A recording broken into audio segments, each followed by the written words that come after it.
Greetings, and welcome to Timeless Witnesses. Picture yourself, a woman in 1830 trembling in the dim light of dawn. Yorkshire's market square stretches before you, its frost-covered stones echoing with hushed voices. You are not alone in your fear. The murmurs that reach your ears speak not of trade or harvest, but of judgment, of decisions made behind closed doors. And now, you must face them. Around your neck, you feel the rough scratch of rope, a halter like the ones used for livestock. Your husband's calloused hand grips the other end, and his voice carries across the square with the practiced tone of someone selling a prized cow. "What am I bid for this fine woman?" he calls out, his words slurring slightly from the ale he drank at dawn to steady his nerves. Strong back, good teeth, can cook and mend. The crowd gathers closer. Their face is a mixture of curiosity, disgust, and calculation. Some men step forward to examine you like they would a horse at auction, checking your hands for calluses that prove you can work, looking at your face to judge if you're comely enough to warm their bed. You stand there, heart-pounding, knowing that in the next few minutes, your entire life will change. You might end up with a kinder man than the one who brought you here, or you might find yourself in an even worse situation. But here's what terrifies you most. This isn't illegal. This isn't some back-alley crime or desperate act of madness. This is, in the twisted logic of your time, your best chance at freedom, your only chance at divorce. Before diving into these forgotten stories of survival and suffering, if you enjoy learning about the hidden truths of history, consider hitting that like button and subscribing for more content like this. And please comment below to let me know where you're listening from. I find it incredible that we're exploring these ancient stories together from different parts of the world, connected across time and space by our shared curiosity about the past. The practice we call wife-selling wasn't born from cruelty alone, though cruelty certainly played its part. It emerged from a legal system so rigid and unforgiving that it left the poor with no other options. To understand why hundreds of Victorian men led their wives to market squares with halters around their necks, we need to step into a world where women weren't people, they were property. In Victorian England, the legal doctrine of coverture meant that when a woman married, her very identity disappeared. As the renowned legal scholar Sir William Blackstone wrote in 1753, the very being or legal existence of the woman is suspended during the marriage, or at least is consolidated and incorporated into that of her husband. She became what the law called a femme covert, a covered woman, hidden beneath her husband's legal identity, like she was wearing an invisibility cloak. Picture Mary Thompson, a fictional but typical working-class woman of the 1820s. Before marriage, she could own property, sign contracts, and even sue someone in court. But the moment she spoke her wedding vows, everything changed. Her wages belonged to her husband. Any inheritance from her parents became his. If she started a small business selling bread or taking in washing, every penny she earned was legally his property. Even her clothes, the very dress on her back, belonged to him. If Mary's husband, let's call him William, decided to beat her until she couldn't stand, the law offered little protection. A man had the right to correct his wife just as he might discipline a child or train a dog. If he drank away their rent money or gambled their food budget, she had no legal recourse.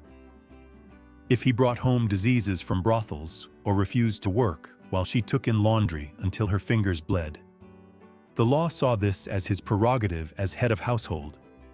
But what happened when Mary couldn't take it anymore? What happened when William's correction left her with broken ribs? Or when his drinking meant their children went to bed hungry every night? What happened when she met someone else?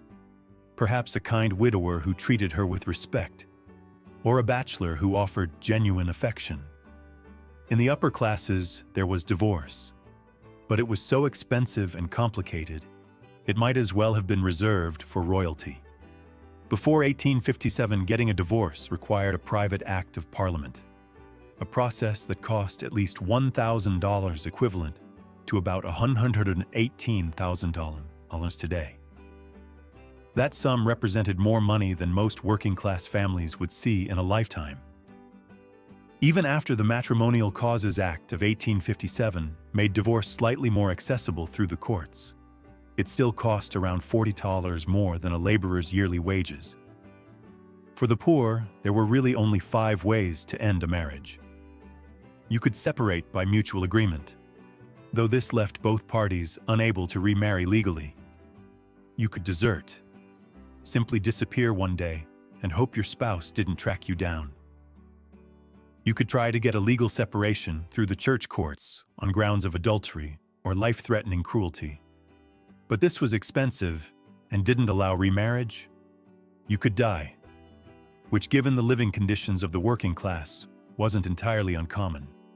Or you could sell your wife.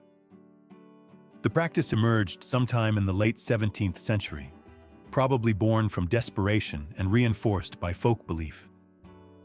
Since the law treated women as property, some reasoned, why couldn't that property be transferred like any other? The ritual that developed was both humiliating and strangely dignified, a grotesque parody of both divorce and remarriage wrapped into one public ceremony. The selling typically began with an advertisement in the local newspaper. These ads read like livestock auctions. John Smith will sell his wife Mary at Doncaster Market on Tuesday next. She is healthy, strong, and of good character. No reasonable offer refused. Sometimes the ads were more personal. Thomas Brown, being tired of his wife, will dispose of her to any person willing to take her off his hands. She can wash, cook, and milk cows. On the appointed day, the husband would lead his wife to a public place, usually a market square where livestock was normally sold, though sometimes a tavern or public house served the purpose. The symbolism was deliberate and devastating. The wife wore a halter around her neck, arm, or waist, usually made of rope but sometimes of ribbon, in a pathetic attempt at dignity. This halter wasn't just symbolic. It marked her as property to be transferred, no different from a cow or sheep. The auctioneer, often the husband himself, would call for bids. What am I offered for this fine woman? She's 26 years old, can bear children, excellent at needlework, and has all her teeth. The crowd would press closer, men examining the woman like potential buyers at a horse fair. They'd check her hands for signs of hard work, look at her face to judge her attractiveness, sometimes even ask her to speak to test her manners. But here's where the historical record reveals something crucial that changes our understanding of these scenes. In most cases, the sale was arranged in advance. The buyer was often the woman's lover, and the sale was actually a form of consensual divorce and remarriage rolled into one public ceremony. The humiliation was real, but it served a purpose to make the separation a publicly witnessed and, in the minds of those involved, legally binding event. Consider the case recorded in Brighton in 1826, one of the real-life events that inspired Thomas Hardy's famous novel, The Mayor of Casterbridge. A man took his neat-looking wife to the market and sold her to a sailor for £5. The newspaper reported that the woman did not seem reluctant to leave, and that the sale had been conducted in a seemingly cheerful atmosphere. The sailor had likely been courting her for months, and all 3 men saw the sale as the only way to properly end their relationship and start a new life. At Wenlock Market in 1830, a wife was sold for 2 shillings and 6pence. The sale went through despite the husband's last-minute hesitation. She flipped her apern in her good man's face and said, "Let be your rogue. I will be sold. I wants a change." Her voice carries across the centuries, determined, fierce, seizing what little agency the law allowed her. The prices paid varied wildly, from a high of £100 plus £25 for each child, in today's money, over £18,000, to as little as a glass of ale. Most sales fell between 2 shillings and 6 pence to 5 shillings, roughly equivalent to £20.50 today. But the money wasn't really the point. What mattered was the public nature of the transaction, witnessed by dozens or sometimes hundreds of people, who could later testify that the woman had been legally transferred from one man to another. The halter itself held deep symbolic meaning. After the sale was complete, it was handed to the new husband as proof that the transaction was finished. This wasn't just theater. It was a desperate attempt to create legal validity where none existed. The participants needed to believe, and to convince their community, that what they were doing was legitimate. Sometimes the ritual grew more elaborate. Bills of sale were drawn up and signed, with language borrowed from real property transfers. John Parsons, for, and in consideration of the sum of £6 and 6 shillings in hand paid, do sell, assign, and set over unto John Tooker, Ann Parsons, wife of the said John Parsons, with all right, property, claim, services, and demands whatsoever, during the term of the natural life of her, the said Ann Parsons. The ceremony often ended with all parties going to the nearest pub for a wedding feast, paid for by the new husband. Church bells might even ring, as they did in one documented case from 1827. The community, starved for entertainment and drama, treated these occasions as public spectacles. Crowds of hundreds might gather, treating the sale like a combination of theater, court proceeding, and carnival. But not every wife sale was a consensual arrangement between lovers seeking legitimacy.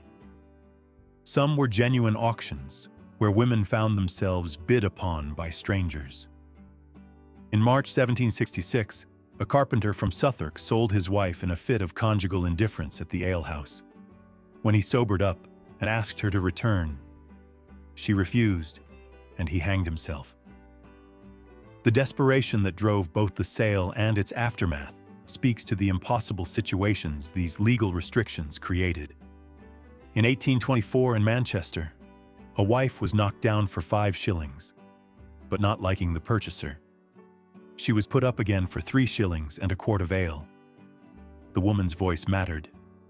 She could refuse buyers she found unsuitable. But imagine the terror of standing there while strangers bid on you like livestock, knowing that your future depended on which of these men was willing to pay the most.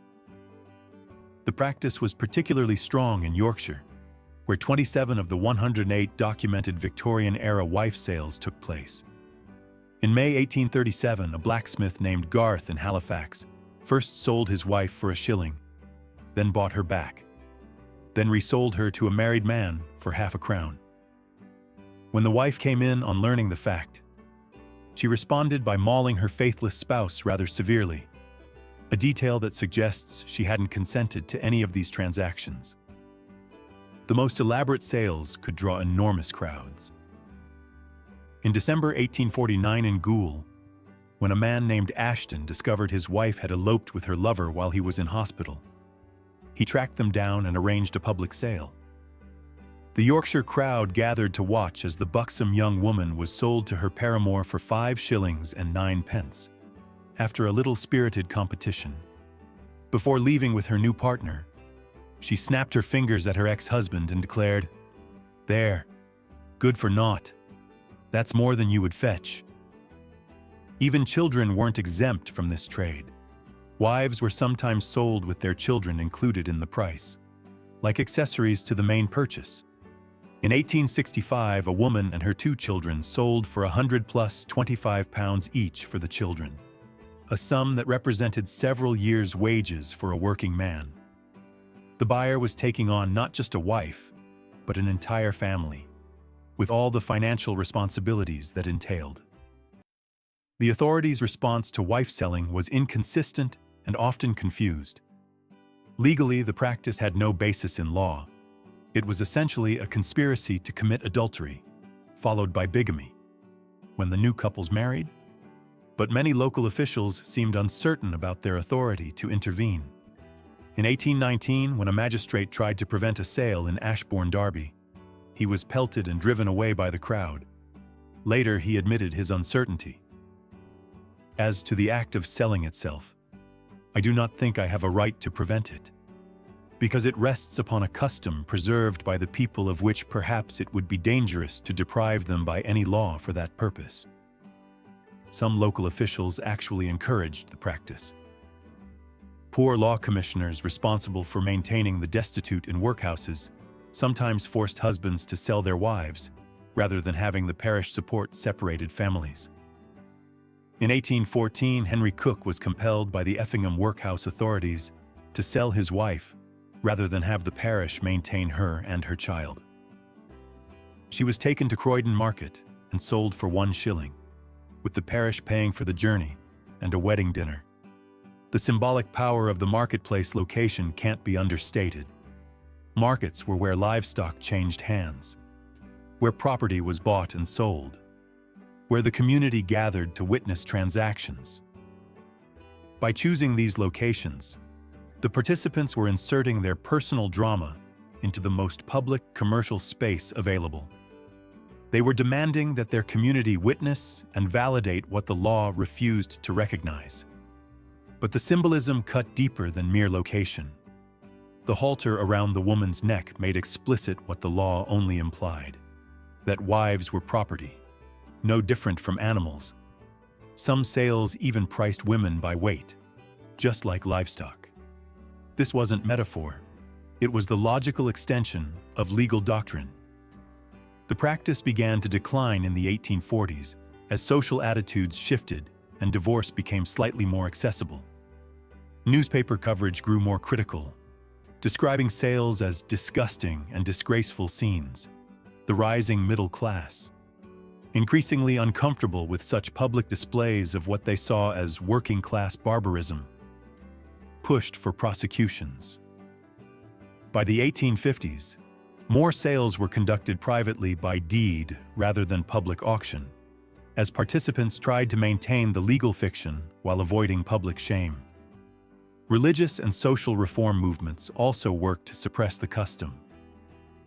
The Salvation Army and other evangelical groups preached against it, though ironically, in 1889, a member of the Salvation Army sold his wife for 1 shilling in Hucknall, Nottinghamshire.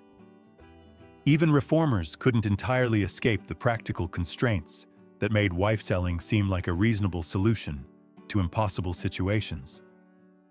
The last recorded wife sale in England took place in 1913, when a woman giving evidence in a Leeds police court claimed she had been sold to one of her husband's workmates for £1. By then, the practice was a relic, kept alive more by tradition and desperation than by any belief in its legitimacy. But the deeper horror of wife-selling wasn't the ritual itself. It was what the ritual revealed about the society that made it necessary. These weren't savage customs practiced by barbarians. They were the logical response of rational people trapped in an irrational system. When the law offers no remedy for an intolerable situation, people create their own remedies, however grotesque. The women who stood in those market squares with halters around their necks weren't victims of their husband's cruelty alone. They were victims of a legal system that refused to recognize their humanity. They were trapped between the legal fiction that they didn't exist and the practical reality that they had to find ways to survive, to escape abuse, to seek happiness. Some found that escape through the degrading theater of wife-selling. They endured the humiliation of being auctioned like livestock because it offered something the law denied them: a second chance. For a few shillings and the price of their dignity, they could legally become someone else's property, and perhaps, if they were lucky, that someone else would treat them as a human being rather than a possession. The crowds that gathered to watch these sales weren't simply entertainment-seeking voyeurs. though entertainment was certainly part of the appeal. They were witnesses to a community's attempt to solve problems the law couldn't or wouldn't address. They were participating in a form of rough justice, a way of making public what private law kept hidden. Arthur Munby witnessed what he called the fine old custom in a North Yorkshire village in February 1860. An old man sold his considerably younger wife to a middle-aged purchaser for 18 pence. The buyer had thought about making a bid and at length decided that the act was proper and lawful. But the villagers disagreed. They burnt the pair in effigy on the green, suggesting that even in communities where wife-selling persisted, it was controversial and morally complicated. The practice crossed class lines more than Victorian middle-class commentators wanted to admit.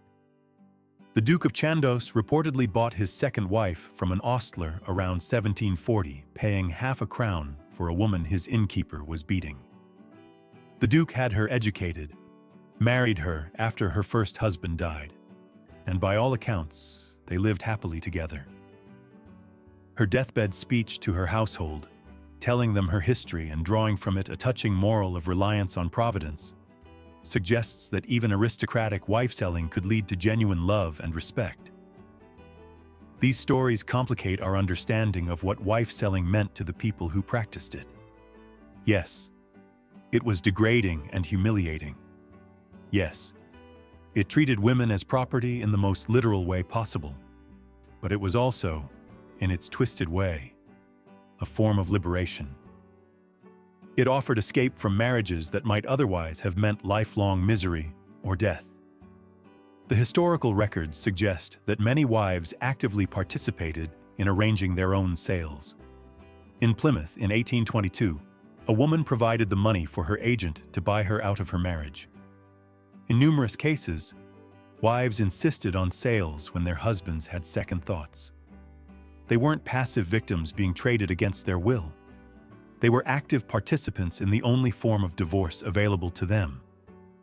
This doesn't make the practice any less horrifying, but it helps us understand why it persisted for over 2 centuries. Wife-selling wasn't just about men disposing of unwanted wives. It was about families trying to solve impossible problems with the only tools available to them. The broader context makes the practice even more tragic. This was an era when a working man might earn 10 shillings a week, when families lived in single rooms with no running water, when children as young as 6 worked in factories for 12 hours a day. Life was brutal, short, and offered few choices. Marriage, which for the wealthy might offer companionship and social advancement, was for the poor often just another form of economic arrangement. When that economic arrangement failed, when husbands drank away the household money, when wives couldn't bear children, when violence made home life unbearable, the poor had nowhere to turn. The church offered moral guidance, but no practical solutions. The law offered punishment, but no relief. Only the rough justice of community-sanctioned wife-selling offered a way out. The newspaper accounts of these sales, written primarily by middle-class journalists for middle-class readers, often drip with condescension and moral outrage. They describe the participants as brutish and degraded, the crowds as savage and voyeuristic. But between the lines, we can read stories of desperate people making impossible choices with as much dignity as they could muster. When we look back at wife-selling from our modern perspective, it's easy to focus on the cruelty and degradation. The image of a woman with a rope around her neck being auctioned like livestock strikes us as the ultimate symbol of female oppression. And it was. But it was also something else. It was a community's attempt to create justice, where the law offered none. It was desperate people's way of claiming agency in a system designed to deny them choices. It was rough, imperfect, often cruel. But it was also the only form of divorce available to the poor. The practice died out, not because society suddenly became more enlightened about women's rights, but because legal divorce became slightly more accessible. and because changing economic conditions gave women other options.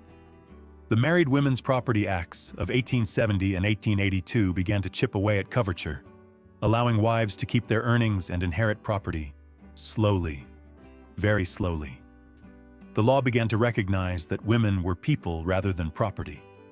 But for the women who stood in those market squares in the early 19th century, with halters around their necks and crowds pressing close to examine them like livestock, those changes came too late. They lived in a world that offered them no legal identity, no right to their own earnings, no escape from violent or miserable marriages except through the degrading theater of public sale. Their stories remind us that progress isn't inevitable, that legal rights we take for granted were hard-won and came at enormous cost. They remind us that when systems fail to provide justice, people will create their own forms of justice, however imperfect or morally troubling. As you sit in your comfortable modern life, with your legal right to divorce, your ability to own property, your recognition as a full person under the law, remember the women who bought their freedom for a few shillings and the price of their dignity in the market squares of Victorian England. Remember that the rights you enjoy were built on the suffering of women who had no choice but to wear halters around their necks, and hope that someone, anyone, would treat them more kindly than the law did. The last echoes of those market square auctions died out over a century ago, but they leave us with uncomfortable questions about the systems we've built and the people those systems fail. They remind us that behind every grotesque historical practice, there are human stories of survival, desperation, and the endless search for something better, even when that something better comes at an almost unbearable cost. The horror of wife selling becomes even more visceral when we examine the specific mechanics of how these auctions unfolded. Picture yourself back in that market square, but this time as an observer in the crowd. The morning mist hasn't yet burned off the cobblestones, and the air carries the familiar sense of a livestock market. Hay, manure, and the metallic tang of fear that emanates from animals sensing their fate. But today, the fear comes from a different source entirely. What a daughter! The woman standing on the makeshift platform isn't cattle or sheep. She's someone's daughter, someone's mother, someone's sister. Her name might be Elizabeth or Sarah or Mary, names lost to history except in faded newspaper clippings and court records. She's 28 years old, let's say, with work-roughened hands and a face that might have once been pretty before poverty and hard living carved lines around her eyes. The halter around her neck isn't decorative. It's thick rope, the kind used to lead horses, and it chafes against her skin with every movement. Her husband, soon to be her former husband, holds the other end with the casual grip of a man who's done this before, though his hands shake slightly from the morning ale meant to steady his nerves. "Come now, gentlemen," he calls out, his voice carrying across the square with practiced authority. "What'll you give for this fine piece of woman flesh? She's strong as an ox, can work 16 hours without complaint, and she's got all her teeth." He forces her mouth open with calloused fingers, displaying her teeth to the crowd like a horse trader showing off his merchandise. The gathered men press closer, their breathing visible in the cold air, their eyes calculating. They're not monsters. They're farmers, laborers, tradesmen who understand value and practicality. They examine her hands for calluses that prove she can work. They look at her hips to judge if she can bear children. They study her face to determine if she's comely enough to warm their beds on cold nights. One man, a blacksmith by the look of his soot-stained apron, steps forward and pinches her arm to test the firmness of her flesh. She's a bit thin, he observes clinically. Might not last through a hard winter. What's her temperament like? Is she given to fits or melancholy? Sweet as a lamb when she's treated right. The husband responds quickly, never raises her voice. Does exactly as she's told. Good with children, too. Raised 3 of her own without losing a 1 to fever. But we can see something in the woman's eyes that contradicts this description. There's a hardness there, a calculating intelligence that suggests she's anything but the docile creature being advertised. Her lips are pressed together in a thin line, and her hands, though bound, show white knuckles from clenched fists. She's not the passive victim this scene suggests. She's a participant, playing a role in a drama that might be her only path to freedom. The bidding begins tentatively. 2 shillings calls out a cattle deal, raw, more to test the waters than from serious interest. The amount draws scoffs from the crowd, barely enough to buy a decent meal. 2 and 6 count as a young farmer, his face flushed with excitement or embarrassment. He's perhaps 25, with the awkward demeanor of someone who's never been married and sees this as an opportunity to acquire a ready-made household. The woman's eyes dart to him, sizing him up quickly. Is he cruel? Does he drink? Will he beat her on Saturday nights when the ale makes him mean? In these few seconds, she's making calculations that will determine the rest of her life. 3 shillings. The voice comes from the back of the crowd, from a man she recognizes, Thomas Miller, a widower who's been visiting her in secret for months. Relief floods her features so quickly that several observers notice and nudge each other knowingly. This isn't a random auction, it's theater. A performance designed to give legal legitimacy to an arrangement already made. But the young farmer doesn't understand the choreography. 4 shillings. He calls out eagerly, genuinely believing he's competing for a wife. And I'll throw in a pig. Now the woman looks genuinely frightened. This isn't part of the plan. Thomas Miller frowns and steps forward. 5 shillings, he says firmly, his voice carrying a warning that the younger man seems to miss entirely. 6. The farmer responds immediately, caught up in the competitive spirit. The crowd murmurs appreciatively. This is better entertainment than they'd expected.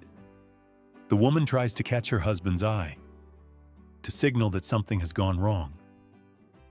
But he's counting money in his head, calculating how much ale and gin 6 shillings will buy. For the first time, real terror crosses her face. She could end up with a stranger, someone who might be crueler than the husband she's trying to escape. 7 shillings, Thomas Miller says through gritted teeth. It's more money than he has, but he can see the woman's distress. The young farmer hesitates, patting his pockets. 7 shillings plus a pig represents a significant investment. He looks at the woman again, really studying her face for the first time, and something in her expression finally penetrates his romantic fantasies. She's not looking at him with gratitude or even resigned acceptance. She's looking at him with the kind of fear usually reserved for rabid dogs. 7 shillings and 6 pence, he says, but his voice lacks conviction now. The auctioneer, the husband, senses the shift in mood. He's drunk enough to be greedy, but not drunk enough to miss the dangerous tension building in the crowd. Wife selling depends on community acceptance, and crowds can turn ugly when they sense something isn't right. Going once for 7 and 6, he calls out quickly, hoping to end the auction before it spirals out of control. 8 shillings, Thomas Miller says desperately, though everyone can see he doesn't have that kind of money. The moment stretches out like a held breath. The woman stands frozen between her current misery and an unknown future, while 2 men bid for the right to own her, as completely as they might own a horse or a table. The crowd watches with the fascination of people witnessing something that's simultaneously entertaining and deeply disturbing.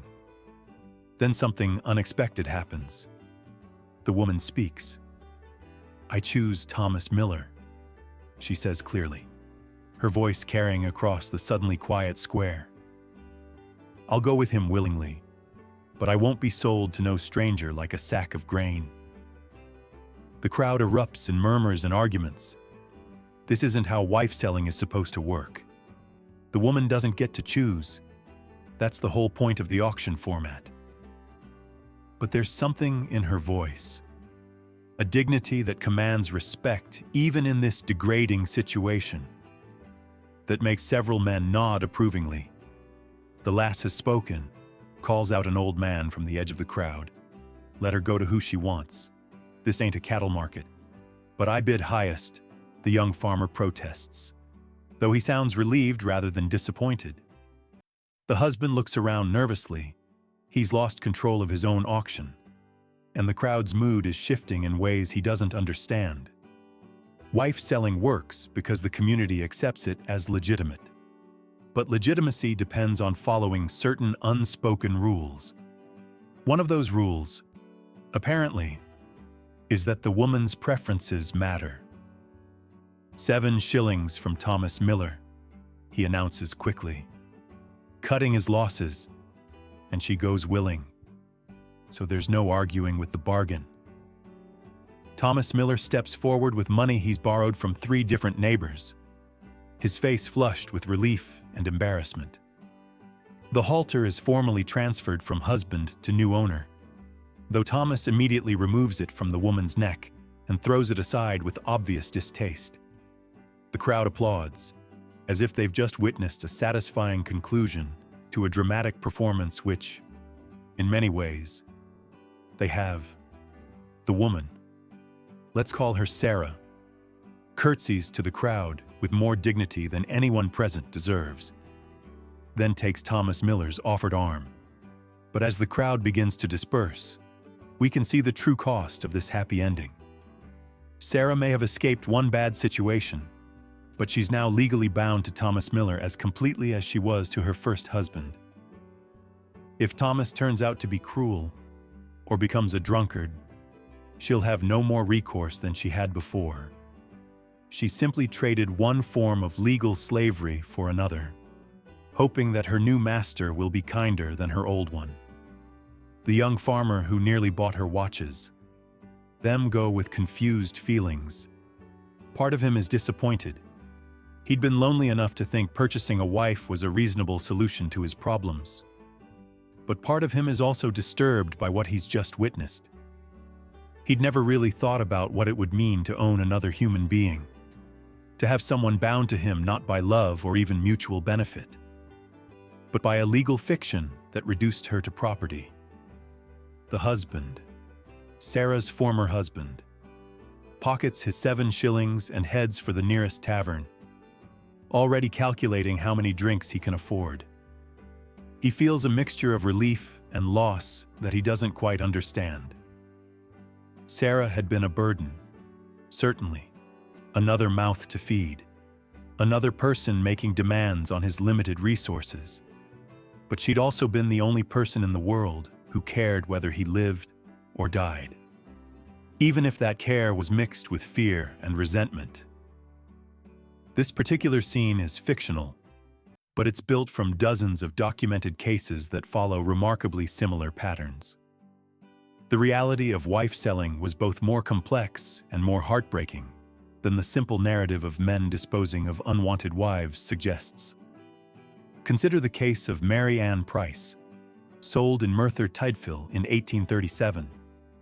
The newspaper account describes her as a young woman of prepossessing appearance, who was led into the market with a rope around her waist.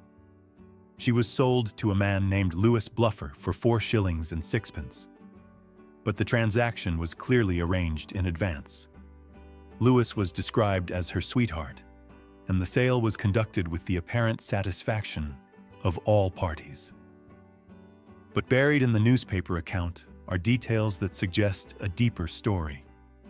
Mary Ann's husband was described as a collier, a coal miner, who had been much addicted to drink. The sale took place during a period of severe economic depression in the Welsh mining districts, when families were struggling to survive on reduced wages and irregular work. Mary Ann's choice to be sold was likely the choice between starvation with a drunken husband and survival with a man who could provide for her. Or consider the more disturbing case from Carlisle in 1832, where a woman was put up for sale by her husband, but refused to accept any of the bidders. The crowd grew hostile when she continued to reject potential buyers, and the situation became so tense that the local magistrate intervened to prevent violence. The woman was ultimately knocked down to a man she'd never met for 3 shillings, but she refused to go with him. The sale was declared invalid, and she was allowed to return to her husband, though what happened to her afterward isn't recorded. These cases reveal the fundamental contradiction at the heart of wife-selling. The practice depended on the legal fiction that women were property that could be transferred at will, but it also depended on the woman's consent for community acceptance. A wife who was clearly being sold against her will generated sympathy and sometimes intervention from crowds who might otherwise enjoy the spectacle.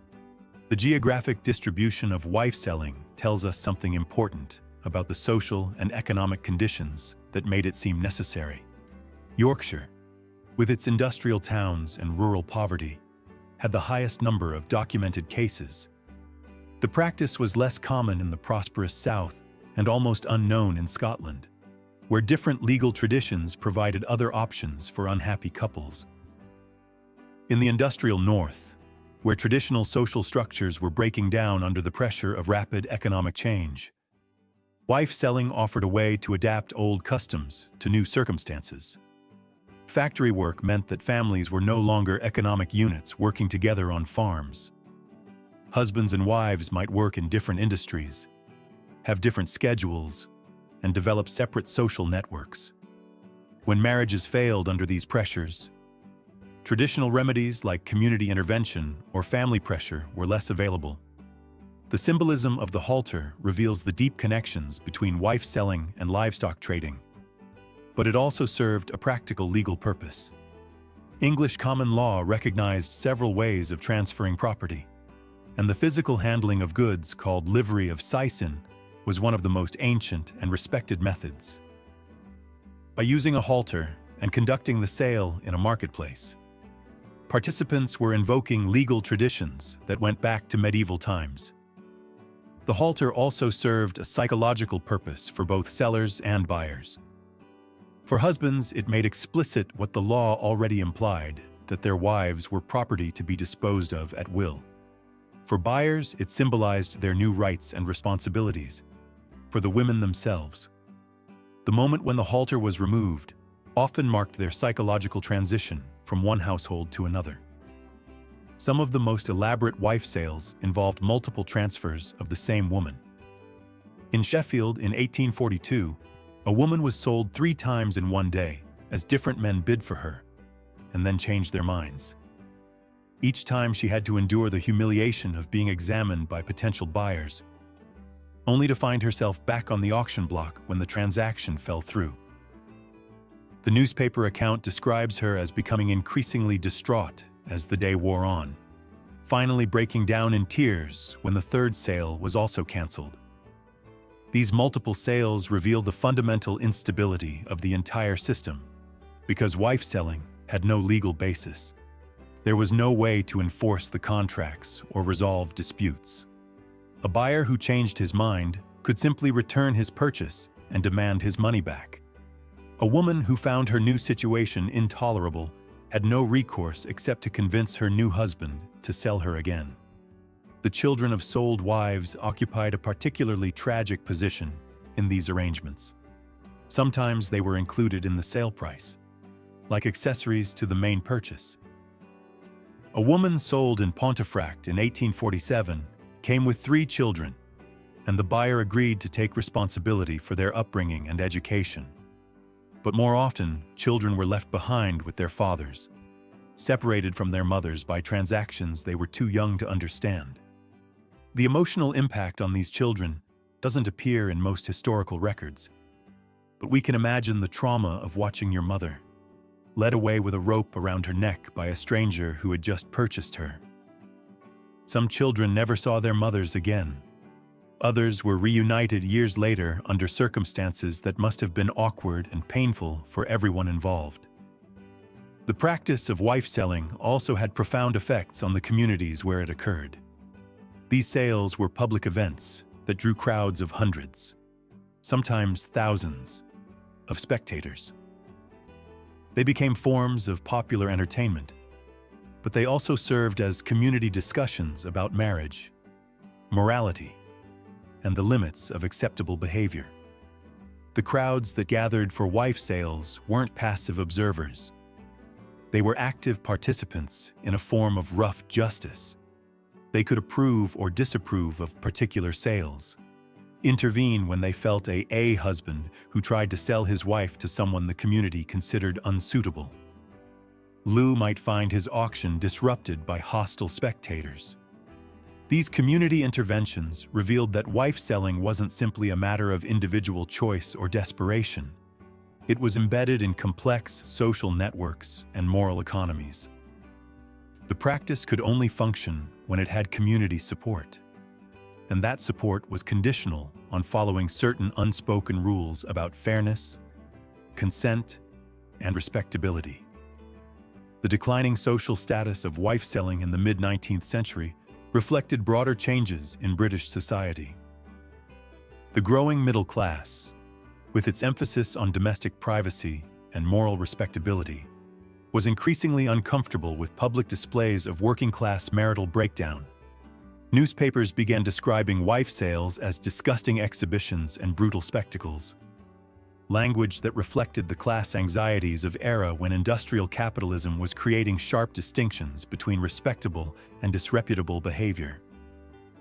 Religious revival movements also played a role in suppressing the practice. Evangelical Christianity, with its emphasis on the sanctity of marriage and the moral reform of the working classes, viewed wife-selling as evidence of spiritual corruption that needed to be eliminated. Methodist and Baptist preachers regularly condemned the practice from their pulpits, though their success in changing behavior was limited. The legal system's response to wife-selling evolved slowly and inconsistently. Before 1850, prosecutions were rare and penalties light, usually a few days in jail or a small fine. But as social attitudes hardened against the practice, courts began imposing harsher sentences. By the 1860s, men convicted of selling their wives could face 6 months in prison, and buyers could be charged with conspiracy to commit adultery. However, proving that a wife sale had actually occurred was often difficult. The participants had strong incentives to deny that any money had changed hands, or to claim that the ceremony was simply a joke or theatrical performance. Juries, often drawn from working-class communities where wife-selling was still understood if not approved, were sometimes reluctant to convict people for what they saw as attempts to solve impossible problems. The emergence of music hall entertainment in the mid-19th century gave wife-selling a new cultural life, even as the practice itself declined. Popular songs like The Sale of a Wife turned the ritual into comedy, portraying the husband as a fool, the wife as a shrew, and the buyer as a dupe. These songs sanitized the real desperation and humiliation of wife-selling by transforming it into harmless entertainment for middle-class audiences. But the persistence of wife-selling in popular culture reveals something important about its psychological and social functions. The practice addressed deep anxieties about marriage, property, and gender relations that didn't disappear when the ritual itself became socially unacceptable. Music hall songs, penny novels, and later cinema continued to explore themes of marital breakdown and reconstruction that wife-selling had once addressed directly. The international dimension of wife-selling also deserves attention. English settlers brought the practice to American colonies, where it persisted into the 19th century. Colonial court records document cases from Connecticut to South Carolina, suggesting that the custom was adaptable to different social and economic conditions. In some American contexts, wife-selling seems to have been even more commercialized than in England, with formal bills of sale and newspaper advertisements. The French were particularly fascinated by English wife selling, seeing it as evidence of British barbarism and moral corruption. French newspapers regularly reported on English wife sales, often exaggerating the details for dramatic effect. Political cartoons showed John Bull leading his wife to market like a cow, using the practice as a symbol of English brutality and commercialism. This international attention was deeply embarrassing to English elites, who were trying to position Britain as the leader of European civilization and moral progress. The idea that Englishmen routinely sold their wives like livestock contradicted the emerging Victorian ideology of domestic respectability and female virtue. Government officials began pressuring local magistrates to crack down on the practice more vigorously. The role of alcohol in wife selling cannot be overlooked. Many sales began in taverns, fueled by drink and male camaraderie that made the degradation of women seem acceptable or even amusing. The ritual often ended with all parties drinking together to celebrate the transaction, a practice that helped normalize what might otherwise seem shocking or cruel. But alcohol also provided a convenient excuse for men who later regretted their actions. Several documented cases involve husbands who sold their wives while drunk, and then tried to reclaim them when sober. The legal system generally refused to recognize these post-sale regrets, treating wife selling as a binding contract regardless of the seller's mental state. The economic dimensions of wife selling become clearer when we examine it alongside other forms of working-class survival strategy. In communities where unemployment was chronic and wages barely sufficient for survival, marriage was often an economic necessity rather than a romantic choice. Women needed male protection and support. Men needed domestic labor and childcare. When these economic partnerships failed, wife selling provided a way to rearrange resources and responsibilities. The prices paid for wives reflected these economic calculations. Women who were described as good workers, skilled at valuable trades like spinning or brewing, commanded higher prices than those whose labor was less valuable. Age, health, and childbearing capacity all affected market value. The haggling that surrounded these sales reveals that participants understood exactly what they were buying and selling. Not just a woman, but her labor, her fertility, and her domestic skills. The documents that survive from wife sales often contain revealing details about working-class life and values. Newspaper accounts describe women's clothing, their physical appearance, their skills and temperaments. They record the words spoken during sales, preserving fragments of working-class speech and attitudes that rarely appear in other historical sources. These documents also reveal the elaborate etiquette that surrounded wife selling. There were proper ways to conduct a sale, appropriate venues and times, acceptable forms of payment. Violating these customs could result in community disapproval or even violence. The practice may have been degrading, but it wasn't chaotic. It followed rules that participants understood and generally respected. The decline of wife selling after 1850 wasn't simply the result of legal pressure or social disapproval. Economic changes were making the practice less necessary and less practical. Factory employment gave women some economic independence, reducing their absolute dependence on male support. The growth of urban areas provided more opportunities to escape bad marriages through simple desertion. The expansion of the railroad network made it easier to disappear and start new lives in distant places. Changing attitudes toward marriage also played a role.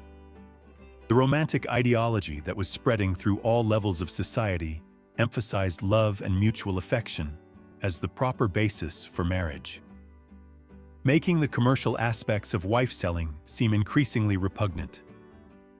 The emerging women's rights movement, though still small and largely middle class, provided alternative frameworks for thinking about gender relations and female autonomy.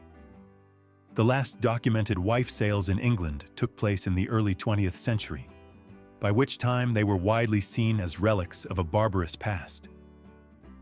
The 1913 case in Leeds involved a woman who claimed her husband had sold her to a workmate for $1. But the circumstances were murky, and the community response was entirely negative. There was no crowd of spectators, no public ceremony, no sense that this was an acceptable way to resolve marital problems. By then, legal divorce was available to the working classes, though still expensive and socially stigmatized. The Matrimonial Causes Act of 1923 would soon make divorce more accessible to women, providing legal remedies for some of the problems that wife-selling had once addressed. Social welfare programs, though limited, offered alternatives to the stark choices that had once made wife-selling seem reasonable. The legacy of wife-selling extends far beyond its historical time frame. The practice reveals fundamental tensions about gender, property, and personal autonomy that continue to shape contemporary debates about marriage and divorce.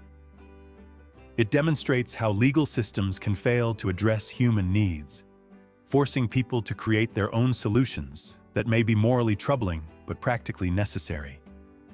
Modern readers might be tempted to view wife-selling as evidence of historical barbarism, proof that we've progressed beyond such crude forms of gender oppression.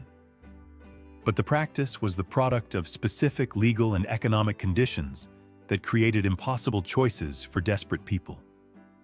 The women who participated in wife sales weren't passive victims. They were active agents trying to improve their circumstances with the limited tools available to them. The fundamental question raised by wife selling remains relevant today. What happens when legal systems fail to provide adequate remedies for intolerable situations?